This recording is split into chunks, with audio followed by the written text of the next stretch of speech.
Are you tired of serving overcooked steamed garlic shrimp? Here are a few simple things you can do to fix it right now.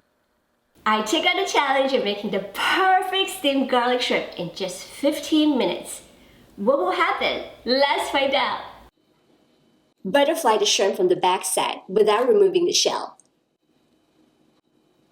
Do the same with the rest. The shells help to protect the shrimp so they won't be overcooked. They can be easily peeled after it is fully cooked. In a bowl, add the glass noodles and pour in the hot water.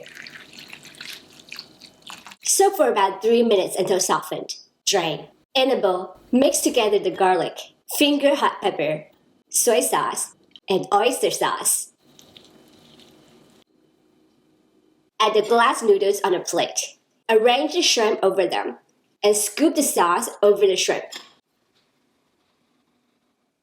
In a steamer over high heat, bring water to a boil. Make sure the water is boiled completely. We shorten the cooking time so the shrimp won't be overcooked. Transfer the shrimp and the glass noodles inside. Steam over high heat for about 3 minutes until the shrimp turns pink. Carefully remove.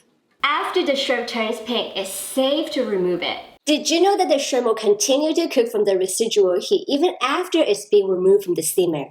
Sprinkle the scallions over the top.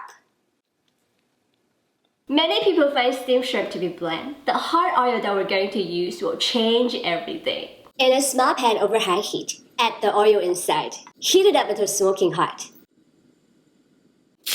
Add the hot oil over the dish. All the aromas will come out instantly. If you have any tips or tricks for cooking the perfect shrimp, I'd love to hear them in the comment below.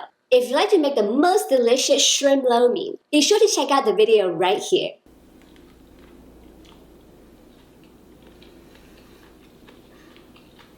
This is absolutely delicious. Everybody in my family enjoy it so much. It is so good. I think shrimp and glass noodles are just the perfect match. If you like, you can also drizzle a little more soy sauce on the glass noodles, but the way it is right now is perfect for me. Thank you so much for watching. Please subscribe, follow, and like for more easy to follow Asian recipes. Bye!